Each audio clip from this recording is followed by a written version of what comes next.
Assalamualaikum warahmatullahi wabarakatuh. Alhamdulillah, segala puji bagi Allah. Wassalatu wassalamu ala rasulillah. Salat dan salam semoga tercurahkan untuk baginda utusan Allah, Nabi kita Muhammad alaihi salatu wassalam. Amma ba'd, ahibati fillah. Semangat orang-orang untuk beribadah di bulan Ramadan semakin membara. Walaupun sebagian mungkin sudah mulai loyo. Biasanya sebelum COVID-19 ini kita dapat melihat semangat orang beribadah itu dari jumlah shaf yang sedang sholat tarawih. Tambah hari shaf itu tambah maju ke depan. Tapi sekarang mungkin masih ada di beberapa tempat. Tapi di banyak masjid di muka bumi ini, mungkin suasana masjidnya tidak ada perubahan. Semoga Allah segera mengangkat wabah ini. Kembali kita akan mentadabburi ayat-ayat Allah. Kita akan membaca firman Allah di surah Yunus. Ayat 31-32. Apa kata Allah? A'udzu billahi minasyaitonir rajim. Qul man yarzuqukum minas samai wal ard amman yamlikus sam'a wal absar wa man yukhrijul hayya minal mayyit wa yukhrijul mayyita minal hayy وَمَنْ يُدَبِّرُ الْأَمْرَ فَسَيَقُولُونَ اللَّهُ فَقُلْ أَفَلَا تَتَّقُونَ فَذَلِكُمُ اللَّهُ رَبُّكُمُ الْحَقُّ فَمَاذَا بَعْدَ الْحَقِّ إِلَّا الضَّلَالُ فَأَنَّى تُصْرَفُونَ. Apa kata Allah? Katakanlah Muhammad sallallahu alaihi wasallam. Siapakah yang memberikan rezeki kepadamu dari langit dan dari bumi? Atau siapakah yang kuasa menciptakan pendengaran dan penglihatan? Dan siapakah yang mengeluarkan yang hidup dari yang mati, mengeluarkan yang mati dari yang hidup? Siapakah yang mengatur segala urusan? Maka orang-orang itu akan menjawab, Allah. Maka katakanlah, mengapa kamu tidak bertakwa kepadanya? Maka itulah Allah, Rabbmu yang hak. Maka tidak ada setelah kebenaran itu melainkan kesesatan. Maka mengapa kamu berpaling dari kebenaran? Ahibati fillah. Kita perlu untuk mendalami lautan hikmah dari firman-firman Allah ini. Mungkin tatkala kita membaca ayat ini kita biasa-biasa aja, Ustaz. Itu bedanya orang-orang yang beriman. Orang-orang beriman itu ketika dibacakan ayat-ayat Allah, zadathum imana. Bertambah keimanan mereka. Kalau disebutkan nama Allah, wajilat qulubuh, bergetar hati mereka. Ayat ini turun 1400 tahun yang lalu. Tapi akan tetap relevan sampai hari kiamat. Allah katakan kepada mereka tuh. Manusia-manusia yang masih menyekutukan Allah dengan makhluk. Manusia-manusia yang masih berdoa, memohon perlindungan, memohon rizki dengan selain Allah. Katakan siapa yang memberikan rizki? Siapa yang memberikan rizki? Masih ada tempat-tempat pesugihan. Khususnya dalam kondisi wabah COVID-19, orang jadi di PHK, nggak kerja, bingung dengan rezeki. Ingat, Yang memberikan rizki kepada kita itu bukan perusahaan kita. Bukan bos kita. Bukan kantor tempat kita kerja. Rizki itu bukan hanya duit yang kau dapatkan. Itu air hujan yang turun dari langit. Siapa yang nurunkan? Siapa yang dapat menumbuhkan tumbuh-tumbuhan yang kau makan? Engkau mungkin dapat gaji. Engkau beli nasi. Masuk ke sebuah warung. Atau engkau bawa gula ke rumahmu. Atau engkau membawa daging. Apapun yang kau bawa. Siapa yang menciptakan itu semua yang kau bawa ke rumah? Siapa? Allah Azza wa Jal mengingatkan hamba-hambanya dengan kekuasaan Allah, dengan rububiyatullah, agar manusia itu kembali kepada Allah untuk bertauhid. Untuk tidak memohon kecuali kepada Allah Jalla Jalaluh. Engkau perlu makan, engkau perlu penghidupan, anak-anakmu perlu semua yang ngasih Allah Azza wa Jal. Siapa yang dapat menurunkan air, jamaah? Siapa? Kumpulkan seluruh umat manusia. Suruh mereka menurunkan air dari langit. Negeri kita mengalami peristiwa yang rutin setiap tahunnya, yang seharusnya membuat kita semakin beriman. Kebakaran hutan. Tatkala orang-orang kebingungan, berteriak. Tatkala sebagian negara membantu negara lain. Tatkala asap membuat negeri itu jadi gelap. Mereka jadi sakit. Berusaha api itu untuk dimatikan. Mereka membawa segala cara agar api itu bisa padam. Tapi kapan dia padam? Ketika Allah turunkan air hujan.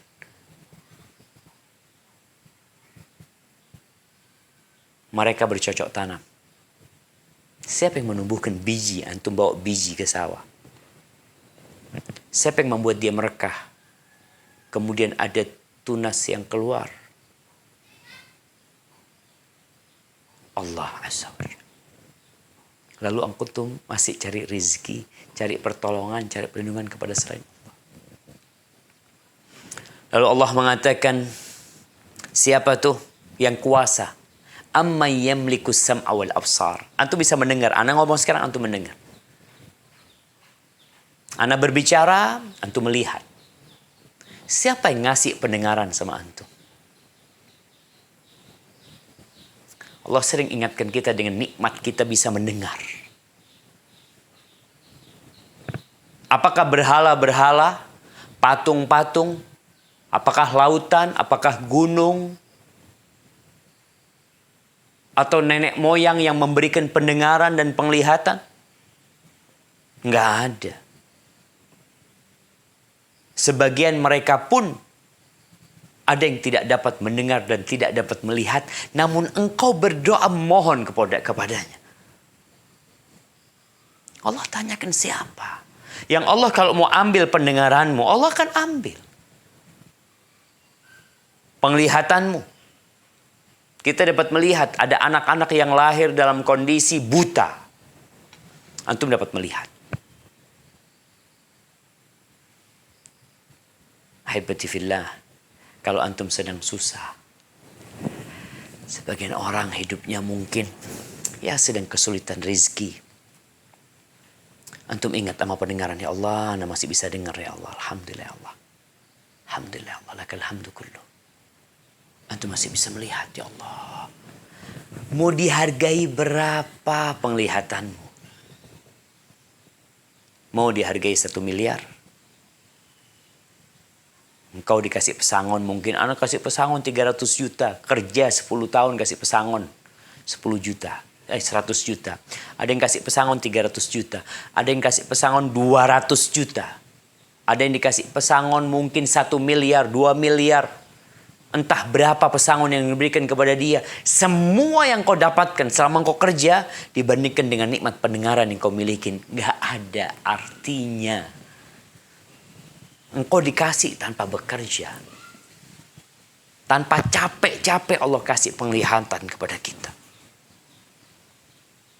Masa disuruh mentauhidkan Allah nggak mau? Allah nggak minta banyak dari kita dan yang perlu juga kita.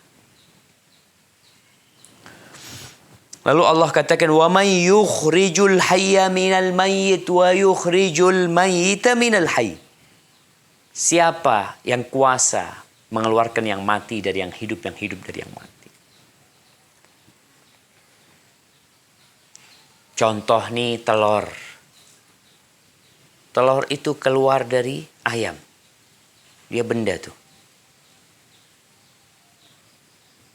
Siapa yang kuasa mengeluarkan itu? Kalau kita biarkan itu telur, tahu-tahu akan ada kehidupan yang keluar dari telur tersebut. Jadi anak ayam dia. Manusia mungkin hanya bikin mesin penetas. Dia taruh tuh mesin penetas. Dia tungguin itu. Tapi kuasakah dia untuk mengeluarkan telur itu dari ayam? Dan dari ayam itu telur nggak ada. Kuasa dia cuma dikasih sama Allah. Bikin mesin penetas. Ketika dilihat ada 10 telur yang dia taruh. 5 yang tidak menetas. 7 menetas. Kok bisa ya? Allah Azza wa Jalla. Siapa yang ngajarin anak-anak ayam itu untuk keluar dari telurnya? Siapa? Ibunya masih belum tahu dengan apa yang di dalam telur tersebut. Bagaimana anak ayam itu bisa mematuk, kemudian dia keluar kepalanya. Allah Azza wa Jalla. Lalu Allah katakan, wa may yudabbirul amr. Siapa yang ngurusin semua urusan ini? Kalau kita ngelihat urusan yang terjadi di muka bumi ini, ya Allah jemaah. Kita mungkin nggak kebayang ya. Antum lihatlah rumahmu. Antum lihat ada binatang-binatang kecil ya. Ada semut. Ada kupu. Ada laron. Ada ayam. Ada berapa banyak jumlah binatang di muka bumi ini. Siapa yang ngurusin makanan mereka? Siapa yang ngurusin kelahiran mereka? Siapa yang ngurusin anak-anak mereka yang masih kecil? Terus manusia kita nih. Ada berapa jumlah manusia di muka bumi ini? Ada 7 miliar atau 8 miliar mungkin sekarang. Atau berkurang dengan COVID-19. Siapa yang ngurusin mereka? Antum lihat kehidupannya. Ada yang memikul, membawa pisang. Ada yang menghamparkan sesuatu di pinggir jalan. Ada yang jualan bakso. Ada yang jualan nasi goreng. Ada yang jualan pecel. Ada yang jualan rawon. Ada yang jualan baju. Ada yang jadi tukang sampah. Ada yang jadi kuli angkut. Ada yang jadi pegawai. Siapa yang ngurusin semua orang itu? Pemerintah? Enggak. Siapa yang ngurusin mereka? Orang-orang yang di gunung. Allah Azza wa Jalla. COVID-19. Siapa yang ngurusin COVID-19? Siapa yang membuat akhirnya dunia ini jadi kebingungan? Mereka mau tahu siapa yang bisa mengangkat COVID-19? Allah. Ma anzalallahu da'an illa anzalalahu shifaan. Allah nggak pernah nurunin yang namanya penyakit kecuali Allah turunkan bersamanya obatnya, penyembuh. Tapi banyak manusia nggak sadar.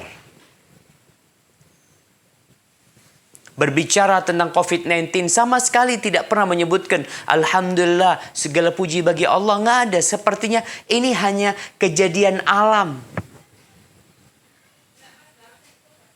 Yang namanya kejadian alam ya nanti secara alami akan pergi. Emangnya alam ini nggak punya pencipta? kejadian-kejadian di alam semesta ini, gempa yang terjadi,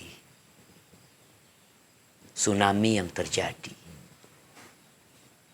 itu bukan urusan Allah Azza wa Jalla. Itu orang-orang musyrikin. Kita bicara orang-orang musyrikin yang dulu, yang di Mekah. Kalau ditanyakan kepada mereka, jawaban mereka siapa? Allah yang ngurusin semua itu. Allah yang memberikan rizki. Allah yang menghidupkan. Allah yang mematikan. Allah yang memberikan mata, memberikan telinga, pendengaran, penglihatan. Allah, kata mereka. Karena mereka yakin berhala-berhala itu tidak mampu berbuat apa-apa. Benda mereka suguhin sesajen, ditaruh di depannya. Emangnya bisa makan dia? Ada binatang yang dikeramatkan. Dicari berkahnya. Na'udzubillahi min dzalik. Engkau lebih mulia dari binatang tersebut. Tapi ada manusia yang lebih rendah daripada binatang. Itu orang-orang musyrikin. Kalau ditanya, siapa yang ngurusin semua urusan ini? Allah yang ngurusin.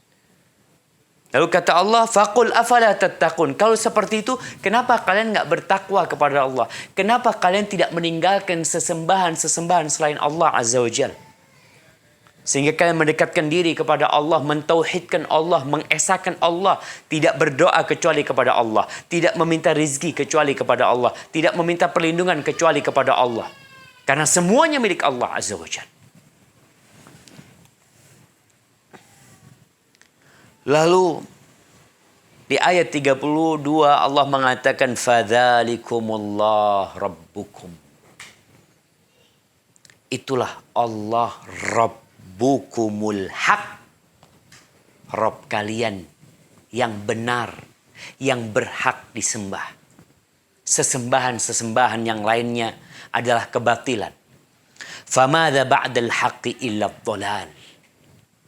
Setelah kebenaran ada apa? Kesesatan. Jadi kalau kita bicara pengabdian kepada Allah, lalu ada yang mengatakan semua agama sama? Enggak. Semuanya sesat. Kecuali yang mengabdi kepada Allah Azza wa Jalla. Famadza ba'dal haq illa dhalal. Pilihannya cuma dua.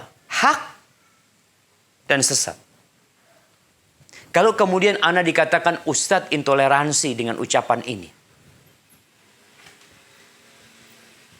Kita jamaah bicara keyakinan. Nggak boleh kita mencela-menceli.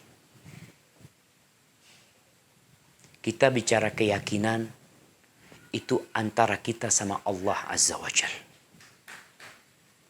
Orang mau benci kita gara-gara kita mengatakan bahwasanya hanya Allah yang hak, selain Allah sesat, silahkan. Tapi bukan berarti tatkala kita mengatakan selain Islam salah, selain Islam sesat, lalu kita tidak menghargai mereka, tidak berbuat baik kepada mereka. Tetap hubungan sosial dijaga. Mereka tetangga kita, kita berbuat baik kepada mereka. Tapi kalau bicara keyakinan, afwan. Famadza ba'dal haqqi illa dhalal. Nggak ada yang ketiga. Oh, ini kalau bicara keyakinan ya, ini ya mendekati kebenaran, nggak ada. Imma sesat, imma hak. Fa'anna tusrafun. Tapi kenapa orang-orang berpaling?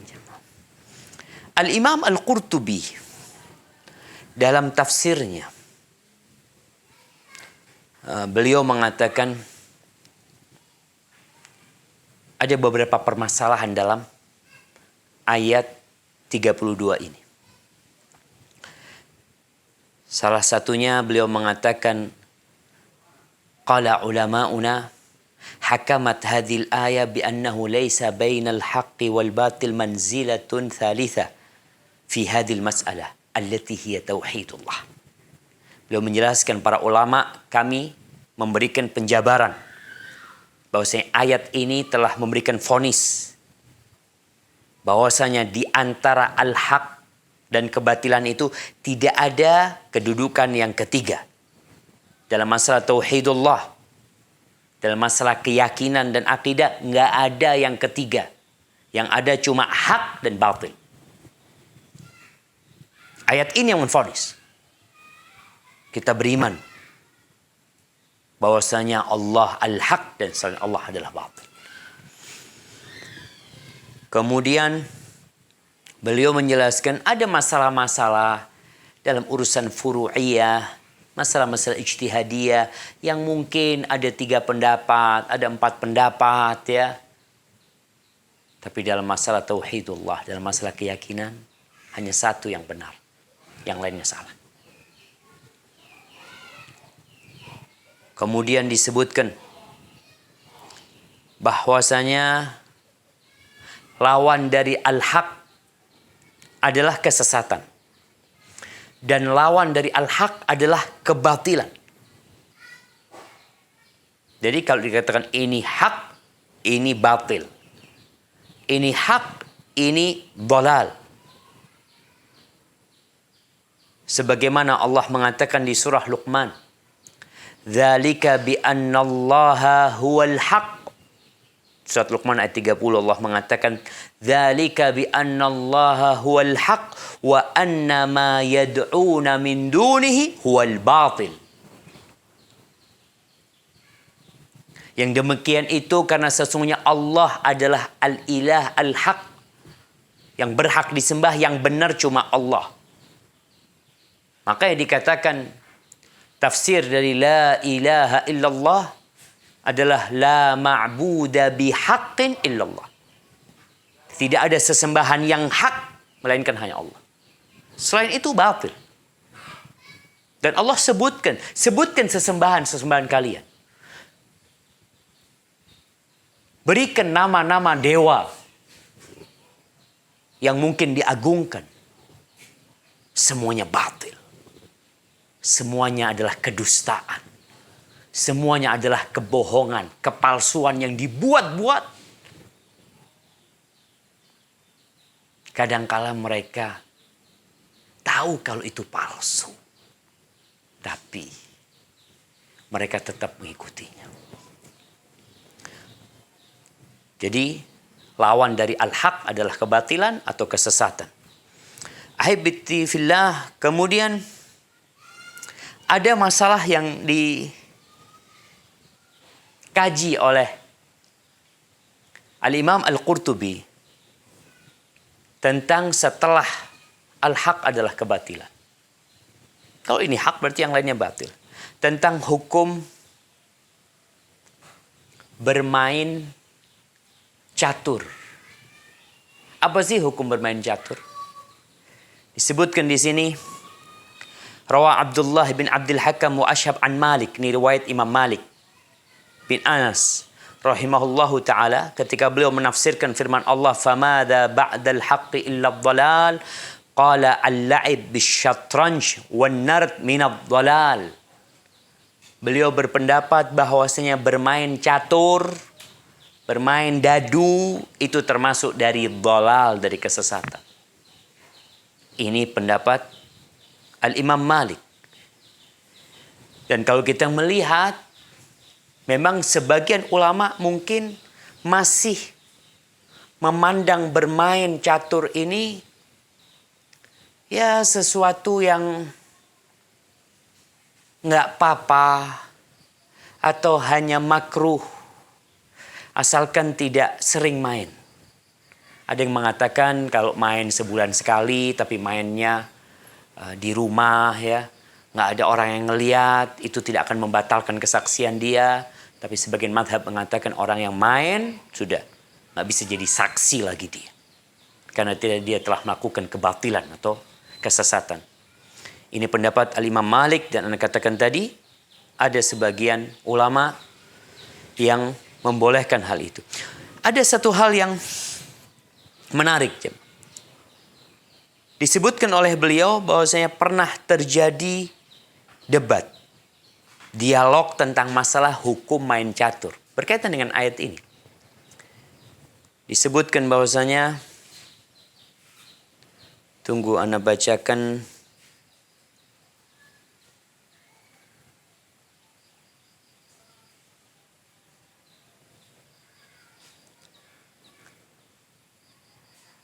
Iya, ini terjadi perdebatan di Palestina, di Al-Aqsa. Sebagian mereka berpendapat bahwasanya dianjurkan main catur. Karena katanya catur itu bisa mencerdaskan orang yang bermain. Kemudian kata mereka, wal iyan yukadzibuhum ma tabahara fiha qattun rajulun lahu dhihn. Kata dia, kalau dikatakan mencerdaskan akal, lihat tuh orang-orang yang main catur. Nggak ada yang cerdas. Yang kemudian dia bisa membuat sesuatu yang bermanfaat. Karena dia suka main, kemudian akalnya jadi encer. Sebutkan tuh orang maksud yang membuat satu penelitian. Gak mungkin menghabiskan waktunya untuk bermain catur. Ada yang mengatakan bahwasanya bermain catur itu ngajarkan bagaimana perang. Apa kata mereka? Faqala lahu Turtushi bal tufsid tadbir al-harb. Nanti tahu orang yang main catur itu ngerusak bagaimana strategi perang yang sebenarnya. Mereka hanya bermain. Kadang-kala duduk berjam-jam. Makanya ada banyak riwayat-riwayat dari para tabi'in yang berkaitan dengan catur ini. Hanya saja Anda sampaikan hal ini dalam tafsir ayat ini.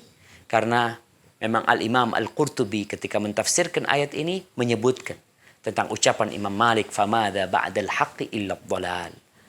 Tidak ada setelah kebenaran kecuali kesesatan. Dan masih banyak permainan-permainan lain yang bermanfaat sebenarnya jamaah. Walaupun ada sebagian ulama yang membolehkan hal ini, tapi tetap yang lebih baik kau tinggalkan. Cari permainan yang bermanfaat, yang tidak mengajarkan kepadamu kesesatan, yang tidak membuatmu lalai dari mengingat Allah Azza wa Jal, yang tidak membuatmu berjam-jam harus mikir sesuatu, yang kadang-kadang dalam kehidupan ini juga tidak ada manfaatnya buat dirimu. Hadza wallahu a'lam bishawab. Sampai berjumpa kembali dalam tadabbur ayat-ayat Allah di pertemuan yang selanjutnya. Wassalamualaikum warahmatullahi wabarakatuh.